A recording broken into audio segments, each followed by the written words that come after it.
Hello everybody, welcome back to the channel. So in today's video, we are going to be talking about Marc Bernal's contract extension, an extension that will take him until 2029. Later in the video, we're also going to be talking about the Spanish Super Cup and who Barcelona is going to be facing. Now lastly, we're also going to be discussing about our previous Barcelona president, which is Bartomeu, and the drama that is surrounding his name. All of this is going to be talked about for today's video. I hope you guys do enjoy it. If you guys are FC Barcelona fans, this is going to be the channel for you. This is where we do talk about everything in regards to Barcelona. So please, if you end up liking this video, click the thumbs up button. And if you do want to support me even more, subscribe to the channel. I would really appreciate it. So let's talk about Marc Bernal first. So it is official. Barcelona have renewed Marc Bernal until June 2029. Barcelona as a collective are very excited with this renewal. We saw Joan Laporta, Rafael Yuste, Deco all present within the club offices. As we all know, Bernal is one of the most exciting and brightest midfielders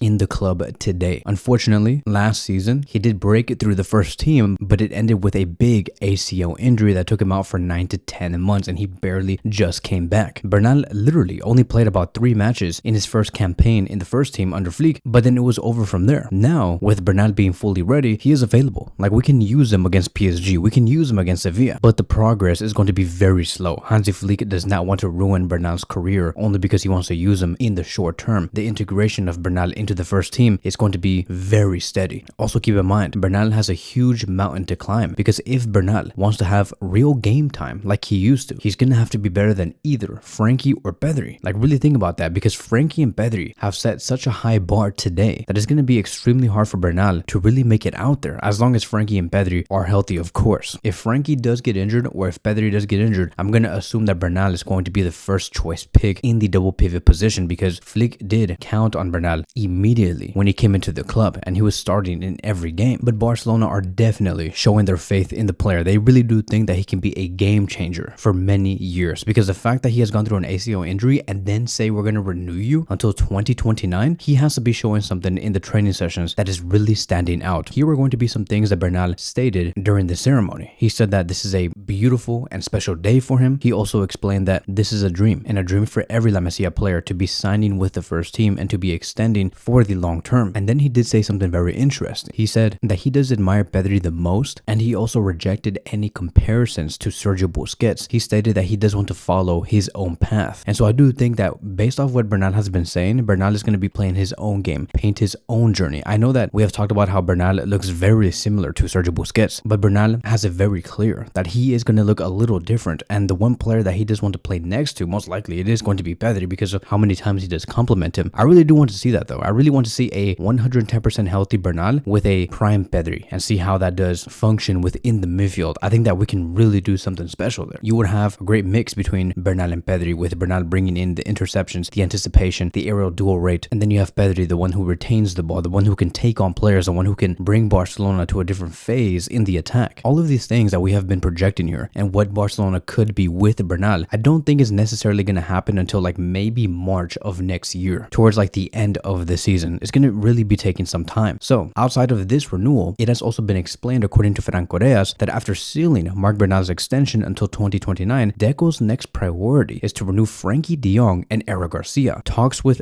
de Jong are on track after resolving issues with his former agent, while Eric Garcia's case is less advanced, but moving positively thanks to Flick's trust. Meanwhile, Christensen's future remains uncertain, and Lewandowski will be assessed later depending on form and market options. So this is a huge statement coming from Ferran Correas and what he believes Barcelona are going to be doing. This is his insider information, and I do think this is exactly where Barcelona are going to move towards to. They do see Frankie and Eric Garcia as very valuable players. Frankie is at an all-time high. Of course, we want to renew Frankie for another like 3 or 4 years until 2029, very similar to Marc Bernal. And the same thing can be said with Eric Garcia. Eric Garcia is a great utility player. He's like a Sergio Roberto, but reincarnated to something even better. Did you guys not see Eric Garcia play on the left back position against Real Sociedad? He was really good. So you're telling me that we have a player in our team that can play on the left back position, right back position, center back position, and the CDM position? What more can Eric Garcia do here? We really do need a player like him. As for Christensen, I would not be surprised if Christensen says that he doesn't want to leave, go somewhere else, maybe go to a team in Saudi Arabia. And the same thing can be said with Lewandowski. The fact that he's 36,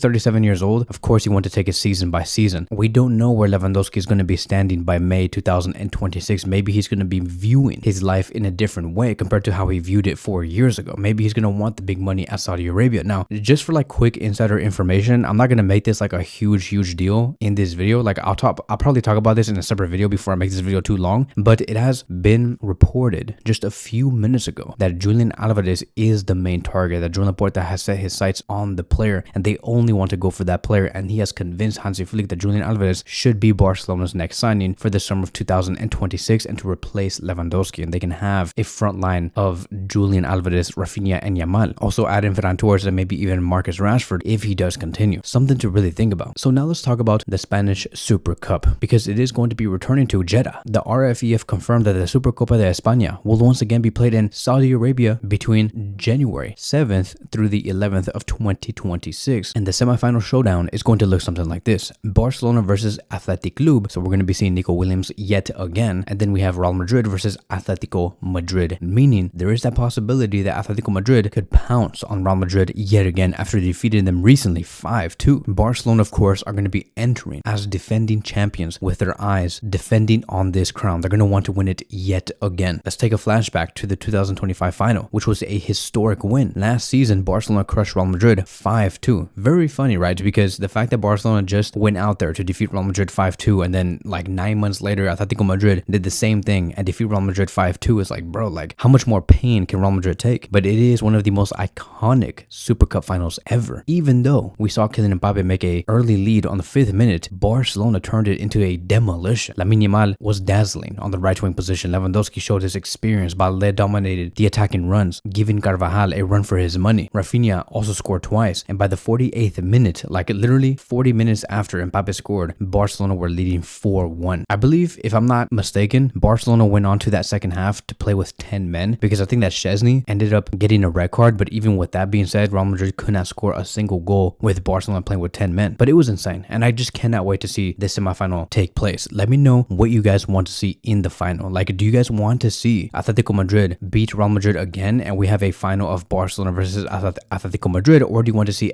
another Clásico final for the Spanish Super Cup? Assuming if Barcelona defeat Athletic Club, we still have one round to do before we get to round 2. But let me know, who would you guys like to see in the final? Now, lastly, I want to talk about the Bartomeu drama, because oh my god, bro, even though this dude has left 6 years ago, we still hear this guy's name, and for a very specific reason. It's always about like him being charged or him doing like some sort of suspicious activity financially. Back in 2022, Joan Laporta accused Bartomeu of taking suspicious commissions during transfers and messing with the club's money. And after 2 years of investigation, fast forward to like right now, the court has now called in Bartomeu for October the 24th. And here are going to be the crimes that he is accused of. There has been a dishonest administration, meaning basically like he was being shady with how the club was run. Another thing was embezzlement, meaning he was taking money out for himself that belonged to FC Barcelona. Can you guys believe that? And then lastly, it was accounting manipulation. He was changing numbers in the books to hide the truth, meaning maybe Barcelona were in a bad financial situation, but he was moving some numbers to make it look like he was doing well with the club, showing it to La Liga and access more players in the end. And this is what Joan Laporta also revealed from all of these moves that went on under Bartomeu's era. Commissions of up to 33% were hidden through fake shell companies. Another thing, in regards to the Malcolm transfer that happened back,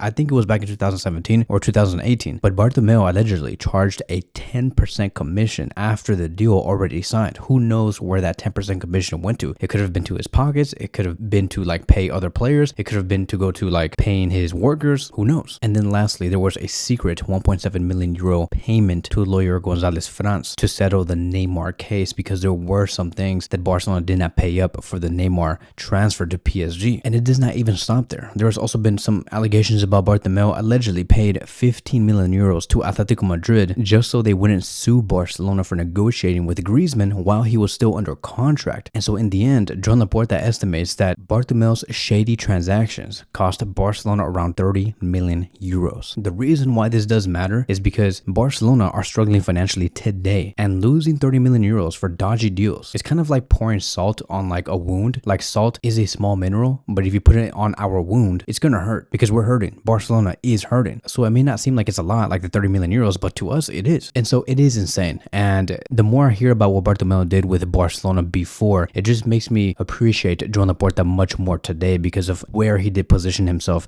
the timing that he did it, right? The fact that he came into Barcelona in their worst ever situation, sportingly and financially, it's insane. No other president would have had the balls to do what Joan Laporta did, and he came in and he resurrected this club back to life. And now we sit here today, 4 to 5 years later, with Hansi Flick leading the charge with great youngsters inside the club, like Yamal, Kubarsi, Alejandro Balde, Pedri, etc. It's insane what Joan Laporta has been able to do and where he came from. But that is it. That is going to be wrapping up today's video. Thank you guys so much for watching, and I will see you guys in the next one.